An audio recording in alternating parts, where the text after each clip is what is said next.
고대 이집트에서 왕족과 귀족들이 사용하는 특권의 상징이었던 화장품은 이제 전 세계 모든 여성들의 필수품으로 자리 잡았습니다. 특히 기원전 51년부터 30년까지 이집트를 지배한 왕조의 마지막 군주 클레오파트라는 독특한 아이라인과 인상적인 검은 가발, 착색한 입술로 이미지가 대본에 떠오르는데 워낙에 인상적이어서 그녀의 사후 전 세계 여성들은 그녀의 스타일을 모방하기 위해 노력했습니다. 아이라이너와 마스카라, 연지, 립스틱, 파운데이션과 같은 화장품이 모두 클레오파트라의 뿌리를 두고 있죠. 전 세계에서 화장품으로 가장 유명한 국가는 프랑스입니다. 16세기 프랑스 왕실과 귀족들은 클레오파트라를 표방해 화장품을 적극적으로 사용했는데 프랑스를 화장품의 본거지로 만든 주인공은 그 유명한 메디치 가문의 카트린 드 메디치입니다. 피렌체에서 번성한 메디치 가문 출신의 그녀는 프랑스 왕실로 시집가며 이탈리아 뷰티 트렌드를 프랑스로 가져왔는데 파리에 최초의 향수 가게를 열어 프랑스를 향수와 화장품의 중심지로 만들었죠. 이때부터 프랑스에는 유명 화장품 브랜드들이 생겨나기 시작했는데 샤넬, 디올, 랑콤 등이 대표적입니다. 이 때문일까요? 프랑스는 여성 해방 운동과 함께 화장품을 활용한 여성의 자아 표현이 강조되기 시작했습니다. 20세기 중반 여성들이 화장품을 사용해 자신을 표현하는 것이 사회적으로 받아들여지면서 화장품은 단순히 외모를 꾸미는 수단을 넘어 개성 표현의 중요한 도구로 자리 잡았습니다. 이는 프랑스가 세계 화장품 산업에서 선도적인 역할을 하게 된 이유 중 하나이기도 하죠. 덕분에 프랑스의 화장품 산업은 그 역사와 전통을 바탕으로 지금 현재까지도 세계에서 가장 영향력 있는 화장품 산업 중 하나로 인정받고 있습니다. 이런 프랑스 화장품의 아성에 도전한 나라가 한국입니다. 지난 영상에서 한국 화장품이 처음으로 프랑스 화장품을 누르고 일본 수입 시장에서 1위를 차지했다는 이야기와 함께 일본 수입 화장품 시장에서 프랑스의 아성이 무너지고 있다고 전해드렸습니다. 현대 화장품 산업은 이제 국가의 경계를 넘어 세계 경제와 문화를 주도하고 있으며 그 중심에는 K-뷰티라 불리는 한국 화장품이 자리 잡고 있습니다. 그리고 지금 미국에서도 프랑스 화장품의 견고한 성이 조금씩 균열을 일으키고 있습니다. 안녕하세요, 디스멘털입니다. 작년 12월 30일 전 세계 58개국 총 3,100명의 글로벌 인플루언서가 전부 동대문 디자인 플라자에 모였습니다. 글로벌 인플루언서 박람회 서울콘에 참석한 이들을 대상으로 서울경제진흥원은 서울의 음식, 이미지, 방문하고 싶은 장소 등에 대한 설문조사를 진행했는데요.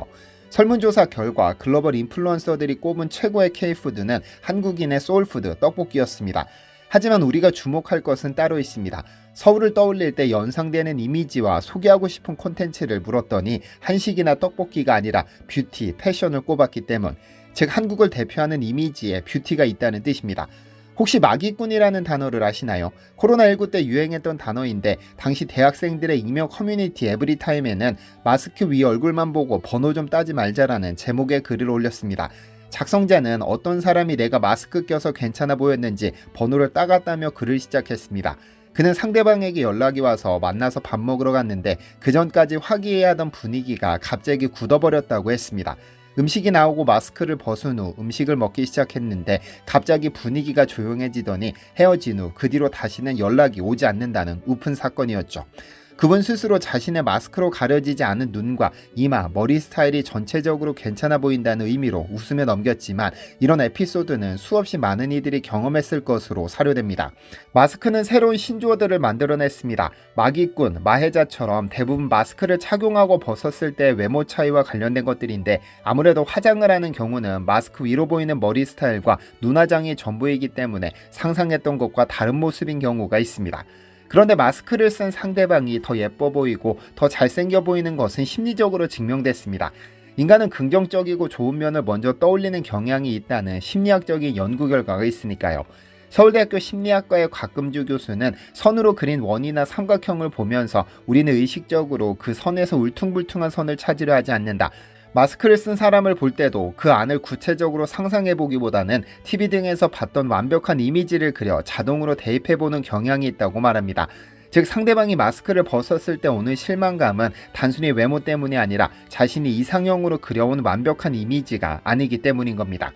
그런데 지금 전 세계가 K-뷰티로 불리는 화장품, 특히 색조 화장품 열기가 어마어마합니다. 현 시점에서 한국 화장품을 가장 많이 수입하는 국가가 다름 아닌 미국입니다.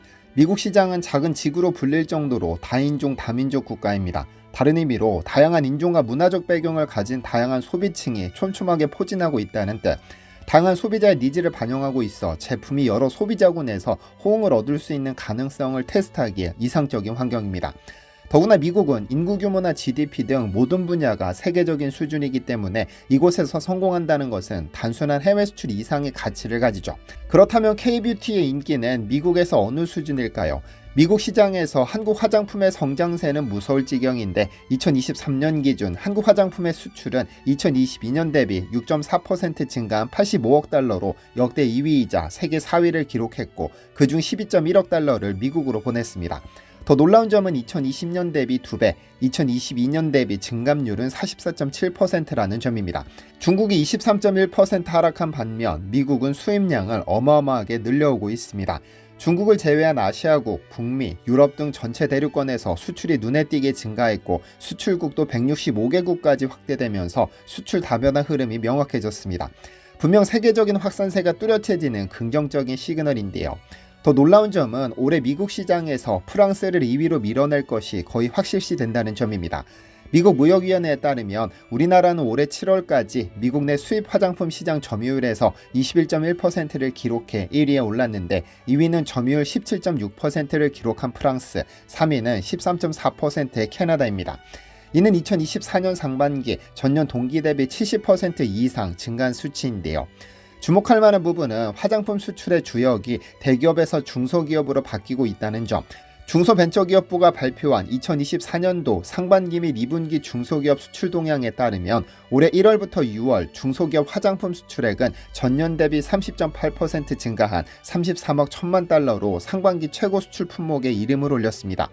이는 화장품 전체 수출액의 68.8%로 해외로 수출된 화장품 10개 중 7개가 인디브랜드 제품인 셈입니다. 한편 지난 20년간 한국의 뷰티 산업은 브랜드 수에서 엄청난 폭발을 경험했습니다. 2022년 기준 한국은 2만 8천 명이 넘는 판매자와 4,548명의 화장품 제조업체 그리고 약 3만 3천 개의 회사가 활동 중이죠. 화장품을 제조하는 업체의 수는 2020년 4천 개를 넘어서더니 곧 5천 개가 넘을 것으로 보이는데요. 한국 화장품 중 가장 큰 인기를 끄는 것은 위 마기꾼의 사례를 불러올 정도로 뛰어난 색조 화장품입니다. 한국보건산업진흥원에 따르면 올 상반기 색조 화장품 수출액은 6억 4,200만 달러로 역대 최대를 기록했습니다. 대한무역투자진흥공사의 미국 색조 화장품 시장 동향에 따르면 2023년 미국 색조 화장품 최대 수입국은 우리나라가 차지했는데 전년 대비 71% 증가한 1억 6,846만 달러, 점유율 22%를 기록, 전년도 1위 중국을 밀어내고 최대 수입국 자리에 올랐는데요. 그럼 미국 시장만 이렇게 폭발적일까요? 그건 아닙니다. 한국 화장품은 미국, 프랑스, 중국 외에도 동남아시아, 중동, 유럽 등 다양한 시장에서 고속 성장을 경험하고 있습니다. 특히 유럽이 눈에 띄는데 2023년 한국 화장품의 유럽 수출액은 11억 달러로 2022년 대비 49.7% 급증했고 2024년 1분기 한국 화장품의 유럽 수출액은 전년 동기 대비 44% 증가한 11억 달러입니다. 이미 2023년 전체 수출액을 1분기 만에 달성한 것이죠. 그렇다면 한국인들은 언제부터 화장품을 사용하기 시작했을까요? 화장품의 역사는 무려 삼국시대까지 거슬러 올라갑니다.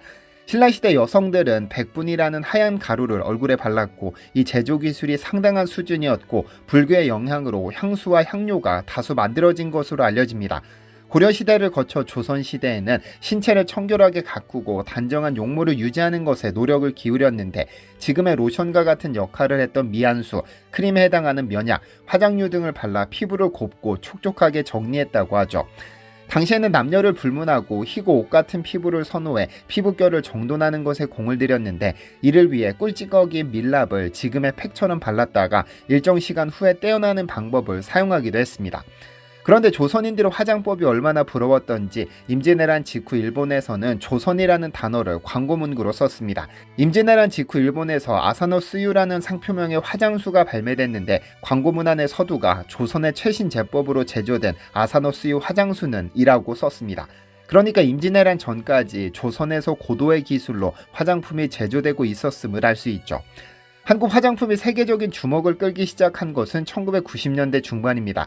당시 아모레퍼시픽, LG생활건강, 이니스프리, 미샤와 같은 브랜드들이 전 세계로 진출하기 시작하면서 한국 화장품은 특유의 고품질 스킨케어와 혁신적인 제품들은 전 세계 여성들의 주목을 끌었는데, 설화수와 같은 브랜드는 전통과 현대를 결합해 글로벌 시장에서 사랑받기 시작했습니다. 이니스프리는 친환경과 자연주의 컨셉을 내세워 소비자들의 마음을 사로잡았는데요. 다만 프랑스의 견고한 화장품 산업을 뛰어넘기에는 역부족이었습니다. 무엇보다 고급화를 이겨내기 어려웠죠. 프랑스 화장품을 비롯한 유럽, 일본 화장품이 가진 고급 제품을 뛰어넘는 것은 쉬운 일이 아니었고, 저가 중국 화장품과 경쟁할 수도 없었습니다. 그러니까 한국 화장품은 고급도 저가도 아닌 그저 그런 상태였습니다. 하지만 지금은 다릅니다. 전 세계적으로 폭발적인 성공을 거두고 있는데 우선 자연과 과학을 결합시켰다는 점입니다. 한국 화장품은 녹차, 인삼, 달팽이 점액과 같은 자연유래 성분을 바탕으로 제품의 신뢰성을 구축했습니다. 성분뿐 아니라 패키징과 브랜딩에서도 혁신적이었습니다. 예쁜 용기는 소비자들에게 감각적인 즐거움을 선사했고, SNS와 디지털 마케팅을 통해 빠르게 변화하는 트렌드를 놓치지 않았습니다. BTS와 협업한 메딜 마스크팩이 대표적인 사례죠. 한국 화장품의 성공은 단순히 제품 품질이나 디자인에 국한되지 않습니다. 이는 한국의 문화적 자산과 첨단 과학기술, 그리고 소비자 중심의 혁신 전략이 결합한 결과입니다. 2024년 현재 K뷰티는 세계적인 화장품 시장에서 독보적인 위치를 차지하고 있으며 앞으로 지속적인 성장과 혁신이 예상됩니다. 전통을 기반으로 미래를 만들어가는 K뷰티는 이제 단순한 유행을 넘어 전 세계 뷰티 산업의 황금 표준으로 자리 잡은 셈이죠.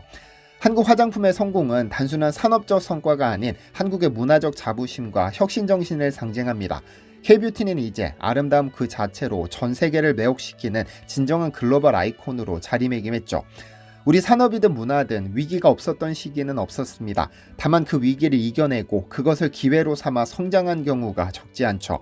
디시멘터리는 우리 화장품 K뷰티가 프랑스를 넘어 세계 최고가 될 것이라 믿어 의심치 않습니다. 시청해주셔서 감사합니다.